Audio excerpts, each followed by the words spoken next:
Alhamdulillahi Rabbil Alamin, wassalatu wassalamu ala rasulina Muhammedin wa ala alihi wa sahbihi ajma'in. Gjithë hamdi, falenderimet dhe lavdia e plot i takon të madhit Allah fuqi plot, salate dhe selame i dërgojmë më të dashurit ton Muhammed Mustafa sallallahu alaihi wasallam. Të dashur miq dhe shumë të respektuar, assalamu alaikum wa rahmatullahi wa barakatuh. Me lejnë Allahut po vazhdojmë në rrugtimin ton në këtë cikël të takimeve në shoqëri me kaptinën An'am, të cilin udhtim e kemi quajtur në thellësitë e surës An'am.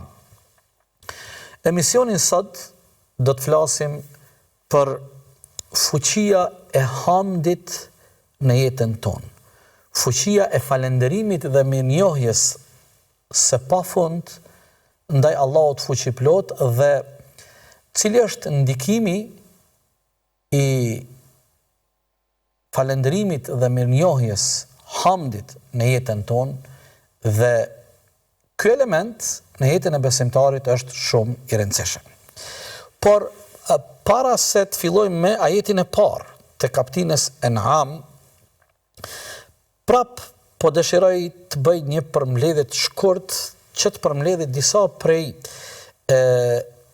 karakteristikave dhe specifikave të cilat kanë të bëjnë me kaptinën An'am, nga se kjo është vetëm takimi i dytë me radhë dhe takimin e parë pothuajse në plotni ja kemi kushtu njohjes me këtë sure kaq të madhe. Kaptina An'am është prej kaptinave të cilat kanë zbrit në Mekë. Kaptina An'am është një kaptin në mesin e sureve të gjata të Kur'anit. Kjo sure i ka gjithsej 165 ajete. Kjo sure Kur'anit i ka zbrit për një herë pejgamberit a.s. Për dallim prej kaptinave tjera që janë të gjata me shumë ajete, të cilat kanë zbrit ko pas kohe dhe kanë zgjat disa muaj, madje disa vite, ka kaptina të atilla deri në përfundim. Kjo është e veçantë nga se Allahu fuqiplot ja ka zbrit pejgamberit a.s.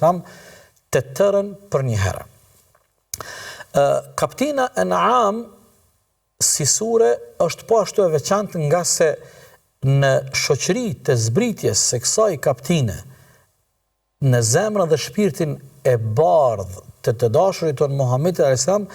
Zbritjen e kësaj sure e kanë shoqëruar një numër i madh i engjëjve, melekëve, sikur na ka transmetuar pejgamberi a.s. në hadithin e vërtet. 70.000 melaçe kanë zbrit dhe kanë shoqëruar zbritjen e kësaj sure të madhe tek pejgamberi alayhi salatu wassalam. Kaptina An'am përmban një dritë të fuqishme, e cila dritë e fuqishme zbardh, zbeh dhe pothuajse shpartallon çfarëdo lloj po themi argumenti, por në fakt nuk janë argumente, pretendime dhe bindje të cilat mund të lidhen me idhujtarin dhe idhujt, me bestytnit dhe besimet e kota, me veprimet dhe mendsin e ignorancës dhe të gjahiljetit. Në çfarëdo lloj forme që këto mund të manifestohen, qoftë idhujtaria dhe idhujtarët, qoftë bestytnia dhe besimet e kota, dhe pastaj mendësia dhe mentaliteti i ignorancës, drita e fuqishme e këtyre 165 ajeteve të kaptinës An'am, aq është e fuqishme sa që nuk mbetet dilem, nuk mbetet me dyshje, nuk mbetet dyshim i cili ose nuk zbardhet ose nuk zhduket dhe nuk zhbëhet në plotni. Prandaj kjo, sikur kanë thonë ulemaja, kaptina An'am është surja e debatit, e cila thret dhe hap debatin, ku kjo sure hap mundësin që të ballafaqohen argumentet, që të ballafaqohet e vërteta me të pa vërtetat. Prandaj është shumë me rëndësi të madhe që të kemi vëmendjen dhe unë juve vëllezër dhe motra ju kisha sugjeruar në mënyrën më miqësore me plot dashamirësi që pse jo t'i hapni Kur'anat në gjuhën tonë të bukur shqipe dhe që t'jemi sa më të socializuar me ajetet e kaptinës En'am, t'i lexoni me qëllim që të kuptojmë mesazhet dhe të përfitojmë dhe të marrim sa më shumë prej kësaj drite të fuqishme të ajeteve të kaptinës En'am që ato e përmbajnë në vetveten e tyre. Mirë, tham këtë takim e kemi titulluar Fuqia e hamdit në jetën tonë. Fuqia dhe rëndësia e falënderimit dhe mirënjohjes ndaj Allahut në jetën tonë. Jemi inspiru tek ajeti i parë i kësaj kaptine. Kjo kaptin hapet dhe fillon me ajetin e parë. Me lejoni ta lexoj ajetin dhe vargun e parë origjinal të Kur'anit të kaptinës En'am. Bismillahirrahmanirrahim. Alhamdulillahi alladhi khalaqa as-samawati wal arda wa ja'ala adh-dhulumati wan nura thumma alladhina kafaru bi rabbihim ya'dilun. Hamdi dhe lavdia e plot, falënderimi dhe mirënjohja çdo herë dhe përgjithmonë i takon vetëm Allahut një, i cili është ai i cili krijoi qiejt dhe tokën, mbar kosmosin. Wa ja'ala adh-dhulumati wan nur, është ai i cili krijoi errësirat dhe dritën. Thumma alladhina kafaru bi rabbihim ya'dilun, e pastaj ata të cilët mohuan dhe kundërshtuan të gjitha këto, padrejtësisht i shoqërojnë Zotit në adhurim idhuj dhe zotra të tjerë. Ky është ajeti i parë. Ky është thelbi i takimit tonë që ne në këtë takim do të ndalemi dhe do të analizojmë fjalë për fjalë fjalët e këtij ajeti që është vargu i parë i kaptinës En'am, që hapet kjo kaptin me këtë ajet. Të dashurit e mi, e kam përdor termin hamd, që në gjuhën tonë ka këto kuptime: falënderim dhe mirënjohje e lavdi pa fund ndaj Zotit fuqiplot. Falënderim, mirënjohje e lavdi pa fund Zotit ton. Hamdi nuk është një shprehje e panjohur për ju, nga se ne 10 herë gjatë namazeve e përdorim këtë shprehje. Elhamdulillahi Rabbil Alamin. Po ashtu me 10 për të mos thonë me 100 herë ne gjatë ditës, për arsye të ndryshme në bisedat, në takimet, në punën tonë, themi elhamdulillah. Falënderimi, mirënjohja dhe lavdia e pafund i takon Allahut fuqiplot. E tani, sa rëndësi të madhe ka në jetën tonë, në gjitha aspektet e jetës tonë, falënderimi, mirënjohja dhe lavdia e pafund ndaj Allahut dhul xhelal, që ne po e themi shkurt hamdi. Sa rëndësi të madhe ka hamdi në jetën tonë dhe cila është fuqia e hamdit në jetën tonë nëse ne tërkohën manifestojmë dhe shprehim falënderimin, mirënjohjen dhe lavdin e pafundme ndaj Zotit dhe ndaj krijuesit tonë te baraka wa taala. Kur kujtojmë dhe mendojmë për hamdin, për falënderimin, mirënjohjen dhe lavdin e pafundme ndaj Zotit tonë te baraka wa taala, menjëherë neve në mendje, kur përmendet hamdi, në mendje na vijnë dhuntit, mirësit dhe begatit që Allahu neve na ka begatu dhe ne i kemi në disponim dhe kënaqemi me to. Do të thotë, hamdi, falënderimi, mirënjohja dhe lavdia e pafundme ndaj Zotit dhul xhelal është ndërlidhur drejt për drejt me mirësit, dhuntit dhe begatit që ne i gëzojmë. Në të kundërtën, nëse ne nuk jemi falënderues dhe mirënjohës dhe nuk e shprehim lavdin dhe hamdin ton ndaj Allahut dhul xhelal për mirësit e begatit e dhuntit me cilat ne kënaqemi dhe i kemi në disponim dhe shërbemi me to, atëherë për jetën dhe konceptin e besimtarit ne jemi në rrugë shumë të gabuar, për të mos thënë jemi në një rrezik shumë të madh. Nga se besimtari është i ndërtuar me mendësinë. Kurani e ka ndërtu mendësinë e besimtarit se besimtari për çdo dhunti e mirësi të cilën ai e gëzon, për çdo begati që ne e kemi në shërbim dhe kënaqemi me të, ne kemi obligim dhe ndim obligim me shpreh mirënjohjen dhe falënderimin, hamdin ndaj Allahut fuqiplot, respektivisht ndaj atij i cili neve na i dhuroi këto dhunti, mirësi e begati. Duke filluar nga ekzistenca jonë, do thot njeriu duke filluar nga ekzistenca e tij, ai e falenderon dhe nëse vetëm ndalet për pak qaste dhe i bën vetes pyetje rreth ekzistencës së tij, si erdha unë në këtë botë? Kush më solli mua në këtë botë? Kush më dhuroi mua jetën në këtë botë? Kush më dhuroi mua gjitha këto mirësi dhe dhunti që unë kënaqem dhe shërbehem me to?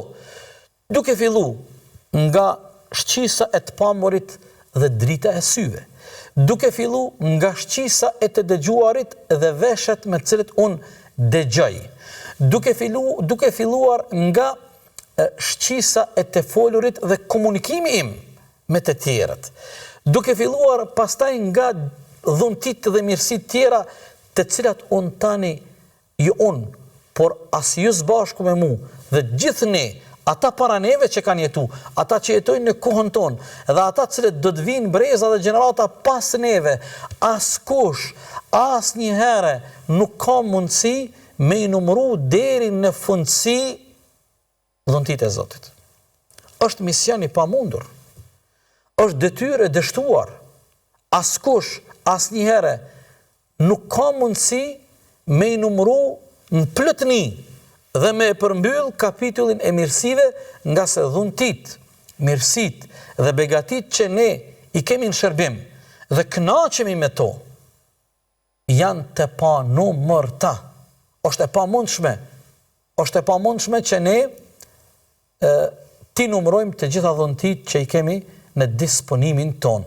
Prandaj, këtë e ka konfirmu Kurani famlart, Allahu fuqiplot në Kur'anin famlart, thot, wa in ta'uddu ni'matallahi la tuhsuha. Sikur ju i jepni detyrë vetes dhe filloni me i numëru një nga një dhuntit dhe mirësit të cilat Allahu ju ka dhuru, nuk do të keni dot mundësi t'i numëroni. Janë të panumërta. Por përballë kësaj dhuntie kaq të madhe, përballë këtyre mirësive dhe begative, edhe një herë po e konfirmoj, besimtari është i ndërtuar që ai është borxhli dhe i obliguar karshi krijuesit i cili e begatoi me këto dhunti, prandaj hamdi, elhamdulillah, falënderimi dhe mirënjohja ndaj Allahut fuqiplot, lavdia e pafundme ndaj Allahut një te baraka ve taala, për këto që ne i gëzojmë, për këto që i kemi në disponim, për këto që me të cilat ne kënaqemi, është obligim i joni që ne e shprehim hamdin dhe falënderimin ndaj Allahut te baraka ve taala. Prandaj, a nuk është Zoti i fuqiplot, ai i cili neve na ka begatu dhe na dhuroi gjitha këto mirësi të panumërta, ai i cili meriton të falënderohet? Gjithsesi, është Allahu një fuqiplot. Mirë, Allahu fuqiplot neve na solli në jetën e kësaj bote. Ai neve na solli në këtë ekzistencë dhe në ekzistencën tonë. Allahu na solli në këtë botë me qëllim që ai të na mëshiroj. Allahu na krijoi neve në këtë botë me qëllim që ai të na mëshiroj. Prandaj ne erdhëm në këtë botë me qëllim që ai neve të na mëshiroj nëpërmjet krijimit të tij që ai neve na solli në jetën e kësaj bote. Prandaj edhe një herë dëshiroj ta konfirmoj fuqishëm ajetin paraprak të cilën e përmenda më herët e që është prej kapitines Nahl 18, nëse ju provoni me i numru dhe me i llogarit dhuntit dhe mirësit me cilat Allahu ju ka beqatu, ato janë të panumërta. Nuk keni mundësi asnjëherë ti numroni deri në fund këto dhunti. Tham, kapitulli i dhuntive dhe i mirësive është shumë i madh, është shumë i larmishëm. Unë vetëm aludova në disa prej tyre, të cilat janë pjesë e qenjes tonë, 5 shqisat, do më thonë të pamurit, të dëgjuarit, të folurit, të prekurit, do të thotë janë shqisa shumë më rëndësi. Por mendoni kur ne kemi ndonjë shqetësim apo ndonjë smundje të rastit, më një herë na paraqiten mungesa dhe si nuk ndihemi rehat, si na humbur hatia. Dhe paramendon nëse një njeri ka ardhur në jetën e kësaj bote dhe permanent, përgjithmonë ka mungesën e ndonjënën prej këtyre 5 shqisave. Po zëm. Çfarë mungeset rahatis dhe çfarë mungeset madhe kanë ata njerëz që Allahu i ka sprovuar në jetën e kësaj bote dhe ata kanë ardhur në këtë botë dhe kanë mungesën e 2 dritave të syrit. Allahu Ekber. Çfarë mungese e madhe është mungesa e 2 dritave të syrit? Ose, po zëm, ata të cilët Allahu i ka sprovuar në jetën e kësaj bote dhe janë shurdh me mec, ata të cilët nuk dëgjojnë dhe ata të cilët nuk e kanë mundësinë të flasin. Çfarë mungesa të madhe në jetën e tyre e kanë kjo kategori e njerëzve që Allahu i sprovoi në jetën e tyre në këtë botë? E kështu me radhë. Prandaj, të dashurit e mi, duhet ta kuptojmë se ne jemi të obliguar, ne jemi borxhli para madhërisë së Allahut për mirësitë dhe dhuntit që këto begati janë të panumërta, janë të larmishme. Ne nga momenti kur kemi ardhur në jetën e kësaj bote, vazhdojmë më u kënaq dhe me i pas në disponim gjitha këto të mirat e Zotit. Madje për një numër shumë të madh të begative, për një numër shumë të madh të mirësive dhe nimeteve të Zotit, ne nuk kemi fare të vetëdijshëm. Çdo ditë lind dielli. Kur ne e nisim dhe e fillojmë një ditë të re, a kemi mendjen se në këtë ditë, para kur ka qenë koha kur ka lind dielli, ka lind dielli. Sa proces i rëndësishëm është lindja e diellit për ty dhe botën tënde, për dashurit e tu dhe familjen tënde, për biznisin tënd, për arat e tua, etj. Momentin kur perëndon dielli, momentin kur vjen nata, momentin kur ne kemi nevojë të pushojmë dhe bim në gjumë, momentin kur ne e kemi mirëqenien dhe shëndetin, momentin kur ne e gëzojmë familjen, rahatin dhe lumturinë në familjen tonë, dhe i kemi të dashurit dhe familjarët tonë shëndosh dhe rahat, e s'po di sa mirësi tjera, nuk po di cilat mirësi të shiqoj dhe për cilat mirësi të flas. Prandaj, po dua ta them shkurt dhe drejt për drejt, ne jemi borxhli dhe jemi të obliguar para madhërisë të madhit Allah për mirësit, për dhuntit, për begatit që ne kënaqemi me to, i gëzojmë dhe disponojmë me to. Prandaj besimtari e ndjen obligim çdo herë dhe gjithmonë falenderimin, mirënjohjen, lavdin e pafundme ndaj Allahut te baraka wa taala, hamdin ndaj Allahut dhul xhelal. Prandaj edhe ajeti i par i kapitullit An'am, kjo sure filloi dhe u hap me fjalën Elhamdulillahi alladhi khalaqa as-samawati wal arda, falenderime, mirënjohje, lavd dhe hamd pafund Allahut, i cili krijoi qiejt dhe tokën, respektivisht krijoi kosmosin dhe gjithësinë.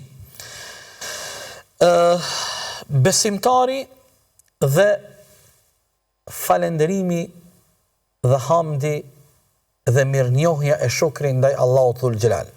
Ky është edhe një element që dua të ndalem shpejt. E kuptuam detyrën e parë, kur konfirmuam dhe tham fuqishëm, ashtu sikur na ka ndërtu Kurani, ashtu sikur na ka mësuar pejgamberi sa që besimtari ndjehet borxhli dhe i obliguar përballë dhe karshi Allahut për dhuntit dhe mirësitë që Allahu e begatoi robin. 2. Besimtari dhe falënderimi e mirënjohja ndaj Allahut dhul xhelal. Raporti i besimtarit me falënderimin dhe mirënjohjen për Allahun dhe ndaj Allahut është raport që besimtari e kultivon në tër frymarrjen e tij. Për faktin e parë që konfirmuam jemi borxhli dhe të obliguar, e dyta për faktin tjetër se ne nëpërmjet falënderimit dhe mirënjohjes para Allahut dhe ndaj Allahut për dhuntit, mirësitë dhe begatit që ne i gëzojmë, ne nëpërmjet këtij falënderimi dhe mirënjohje kontribuojmë që Allahu të na i shton e të na i vazhdon mirësitë e tij ndaj neve. Në të kundërtën, mungesa e mirënjohjes dhe falënderimit na privon prej mirësive, apo na privon prej mundësisë të kënaqemi me mirësitë që i disponojmë. Këto janë dy gjëra. Do të thotë, mungesa e falënderimit dhe mirënjohjes ndaj Allahut dhe për Allahun mund të na privon na ndalen mirësitë dhe dhuntit e Allahut, ose nëse nuk privohemi, Allahu na privon për një elementi tjetër, nuk kënaqemi me ato që i gëzojmë. Sa njerëz posedojnë shumë mirësi, por nuk kënaqen me ato që i gëzojnë. Edhe kjo është marifet në vetveten e saj. Prandaj, thot Allahu fuqi plot në kapitullin Ibrahim, në surën Ibrahim, ajetin 7, besimtari dhe mirënjohja dhe falënderimi, wa idh ta'adhana rabbukum la in shakartum la azidannakum wa la in kafartum inna adhabi lashadid. Allahu fuqi plot në kapitullin Ibrahim, ajeti 7, thot: nëse ju vazhdoni të jeni falëndërues e mirënjohës para Allahut dhe ndaj Allahut për dhuntit që Allahu ju ka begatu, Allahu gjithsesi do t'ju vazhdoj juve mirësitë e tij ndaj juve dhe do t'u ashton. Do të ketë edhe vazhdimsi, por edhe do të shtohen mirësitë e dhuntit ndaj jush. Wala in kafartum, por nëse ju tregoheni mohues, refuzues, përbuzës, nëse ju i përbuzni dhuntit dhe mirësitë e Allahut, i mohoni të mirat e Allahut, e mohoni Allahun krijuesin, inna adhabi lashadid, atëherë Allahu paralajmëron se dënimi i Allahut është i dhimbshëm. Dënimi i Allahut është i fuqishëm, Allahu na ruaj. Prandaj, ky është raporti i besimtarit me mirënjohjen dhe falënderimin para Allahut dhe ndaj Allahut te baraka wa taala. Të dashur vëllezër dhe motra, po e bëjmë një pushim të shkurtër dhe me njëherë pas pak kohë po kthehemi dhe po vazhdojmë aty ku e lam.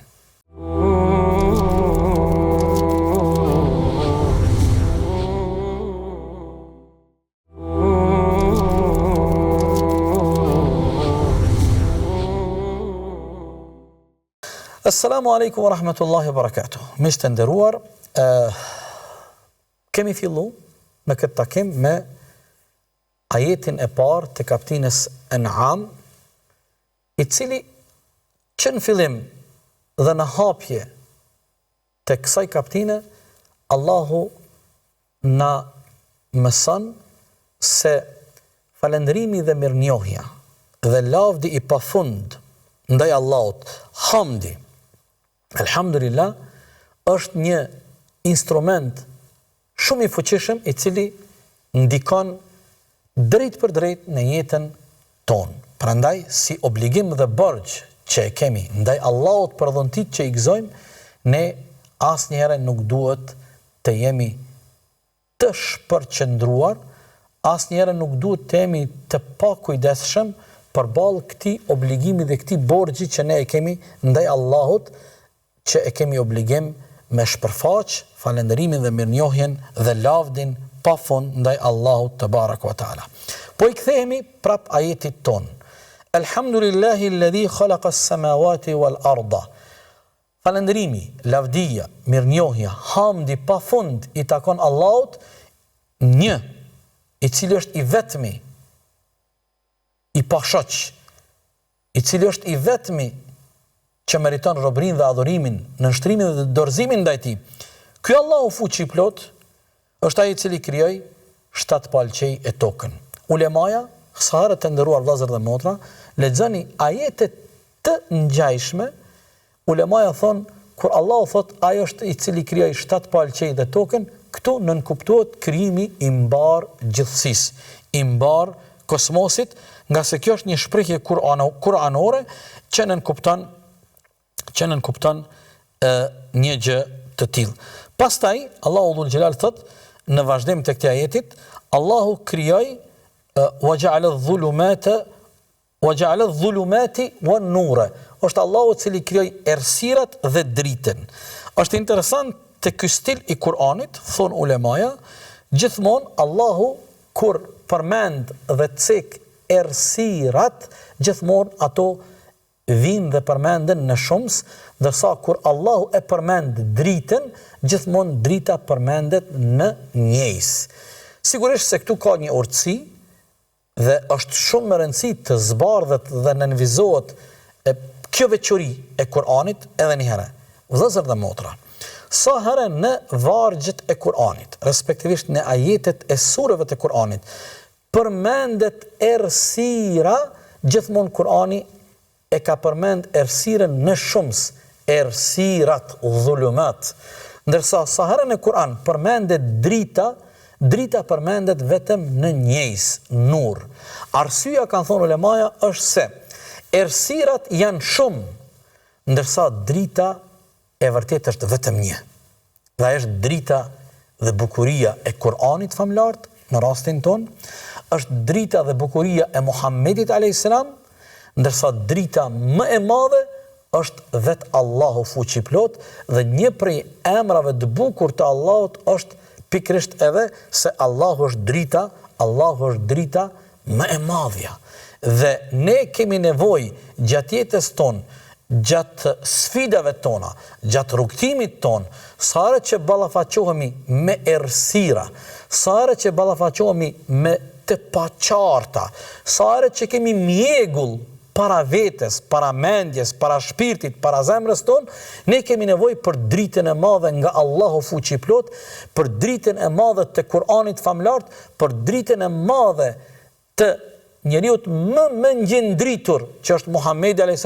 Në rastin tonë, në temën tonë, kemi nevojë për dritën e fuqishme të kaptinës En'am, e drita e fuqishme e kaptinës En'am janë argumentet, janë provat, janë dëshmit që janë në brendinë e kësaj sure, që ne nga pak po i shkoqisim, po i shkoklojmë dhe po i qesim para juve këtu, vëllezër dhe motra, që kjo dritë e fuqishme e kësaj kaptine të madhe, sikur ja ka mbush përplot zemrën e bardh dhe shpirtin e bardh Muhammedit ton a.s., ne kemi nevojë edhe më të madhe që zemra jon dhe shpirti jon të ndriçohet me dritën e madhe të Kur'anit, në këtë rast me dritën e madhe të kaptinës En'am.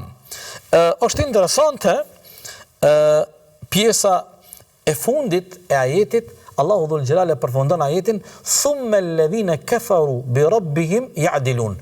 Pastaj ata të cilët e mohuan Zotin e tyre, ata që u rrështuan gabimisht me kundërshtu Zotin, Allahun fuqiplot, ata në mënyrë të padrejt i shoqërojnë Zotit në adhurim Zot në të rajshëm. Ata lusin idhujt dhe Zotën të tyre të rejshëm i bëjnë të barabart me Zotin fuqiplot, waliyadhu billah. Të dashurit e mi, ky ajet, kjo pjesa fundit të ajetit, është më rëndësi ta analizojmë së bashku dhe ta kuptojmë thelbin si e përmbyll Allahu këtë ajet. Thumma alladhina kafaru bi rabbihim. Kjo është ajo pjesa e parë që dëshiroj së bashku ta analizojmë. Pastaj ata të cilët mohuan Zotin e tyre. Shiqoni, hajde po kthehemi edhe një herë nga fillimi i ajetit. Falënderimi dhe mirënjohja lavdi dhe hamdi i takon vetëm Allahut një, i cili është ai i cili krijoi mbar kosmosin. Tani, nëse kemi një grup të njerëzve që janë pozicionu padrejtësisht dhe po e mohojnë dhe po kundërshtojnë Zotin, pyetja jonë është kjo. A nuk është argumenti mjaftueshëm që ne ti përulemi, e ti bindemi, e ti dorëzohemi të madhit Zot fuqi plot dhe atë ta lusim dhe atë të e adhurojmë, nga sa është krijuesi i gjithësisë? A nuk është argumenti mjaftueshëm ky? Por padrejtësia është hala më e madhe. Dëgjoni, një grup i njerëzve janë rështu gabimisht e mohojnë Zotin. Ky gabim bëhet edhe më i madh kur ata në jetën e tyre kanë zgjedh disa zotna të rrejshëm.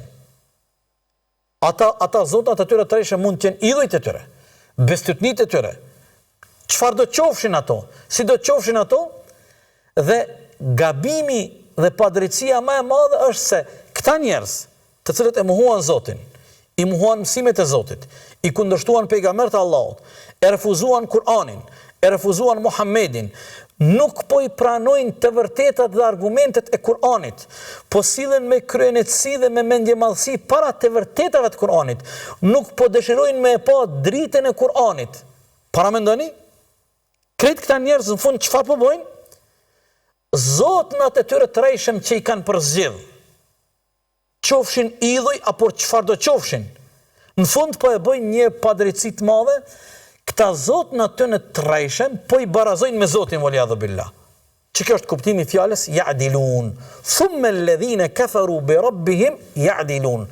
Pastaj atyre që po e mohojnë Zotin, nuk po ju duket mjaftueshëm, nuk po ju duket argument i fuqishëm dhe i fortë se Allahu ka kriju 7 palqej, tokën, diellin, hanën, bjesht, malet, detrat, oqeanet, ujin. Allahu të krijoi ty, Allahu të ka pajis me këto dhuntie, këto mirësie, këto begati, këto shqisa, të gjitha këto mundësi Allahu ty t'i dhuroi. Pa kompenzim. Krejt këto nuk janë të mjaftueshme ti me e pranu dhe me njoft Zotin? Krejt këto nuk janë argumentet mjaftueshme me i largu errësirat prej teje? Errësirat janë dilema, errësirat janë dyshime. Tash, të dashurit e mi, një prej dilemave, një prej errësirave. Shiqani. Elusë Allahun, Allahu fuqi plot, elusë Allahun e madh, Allahu të na hap dhe të na kthjell mendjen. Të na jap sukses neve o xhallarëve që të dim që në formën më të bukur e më të qartë t'i kuptojmë edhe në radhë të parë të vërtetat e Kuranit, e pastaj Allahu të na jap mundësinë që të dim juve tua përcjellim këto të vërteta. Mendja e njeriut errësohet. Madje edhe ne e përdorim, e kemi shprehje, e kemi fjalë të urtë, mu ka bo terr, mu ka bo zi, s'po shoh. Realisht njeriu sheh, por në momentin kur ajo është i tensionum, thot mu ka bo zi, s'po shoh. Zi e kom. Është hidhruar shumë. Është në presion atë shumë, s'po sheh. Kurani e ka këtë dritë të madhe, me na largu terin.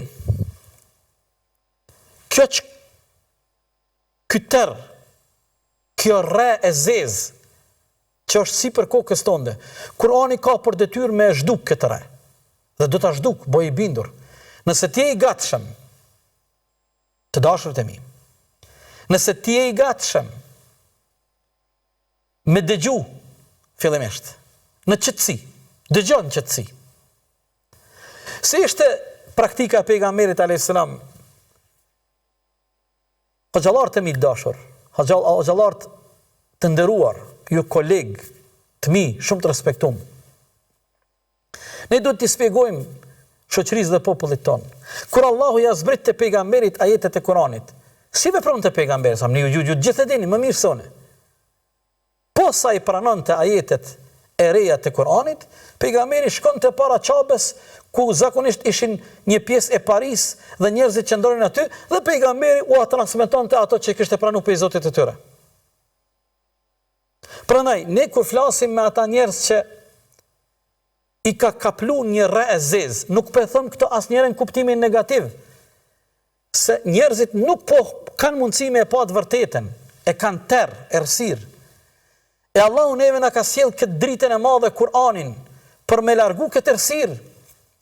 Ne duhet dhe kemi obligim të ua transmetojmë këtë dritë.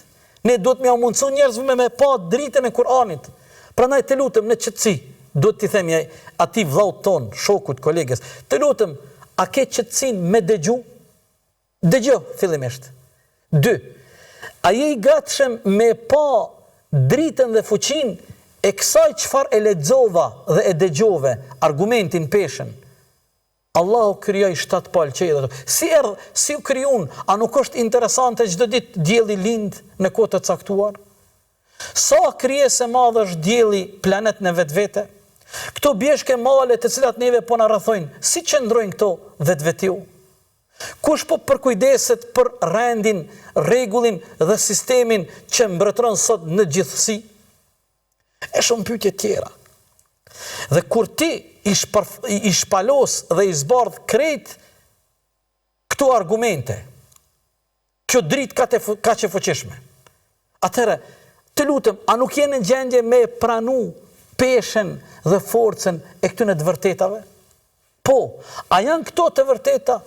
Po, atëherë, a nuk jeni në gjendje me njoft, me pranu dhe me u dorëzu para madhërisë Zotit Dhul Xhelal? Në anën tjetër, ata cilët po mohojnë, ata cilët po kundërshtojnë. Por padrejtësia më e madhe dhe më pa kuptueshmja është se ata tani padrejtësisht nga errësira e cila i ka kaplu, i ka mbërthyer errësira, s'po shohin. Errësirat janë dilema, janë dyshime, janë ideologji, janë shkolla të mbrapshta, janë libra që janë mësuar, janë lexuar. Për fat të keq, gabimisht, libra të mbrapsht. Tani thot dikush, a ka libra të mbrapsht? Po si s'ka libra të mbrapsht? Librat të cilët neve na kanë eduku për dekada, që janë mundu me zavendësu fjalën Zot me fjalën natyrë. A i keni pa disa të moshuar, thot, natyra na krijoi. Për dekada është mundu mu zavendësu fjala Zot me fjalën natyrë, nana natyrë. Mirë, po natyrën kush e krijoi? Prandaj këtu janë libra të mbrapshta. Këto janë errësira dhe dilemat të cilat duhet të zbardhen, duhet të shërohen dhe duhet të vjen fuqishëm drita e madhe e Kur'anit, e cila është përplot argumente, forcë, fuqi, dëshmi, prova, të cilat në fund njeriu i qetë gjithsesi i pranon. Njeriu i qetë ndriçohet nga kjo dritë e madhe dhe në fund e kupton gabimin se nuk mund të barazohet Zoti i rrejshëm, cili do Zot qoftaj dhe çfarë do lloj Zoti qoftaj idhull i cili mund të preket, idhull që i takon botës materiale. Sot ekziston një pjesë e idhujtarisë moderne që nuk janë idhuj që preken, po janë idhuj abstrakt që nuk shihen, po i kanë mbërthy dhe i kanë pushtu shumë zemra e shpirtat njerëzve. Prandaj kjo është ajo drita e madhe e fuqishme e Kur'anit që lyp këto errësira t'i zhbëj dhe e lut Allahun Dhul Xhelal që të gjithë ne t'jemi shërbëtor në rrugën e të vërtetës, t'jemi shërbëtor që do të përcjellim e do të përqojmë dritën e fuqishme të Kur'anit tek të gjithë njerëzit.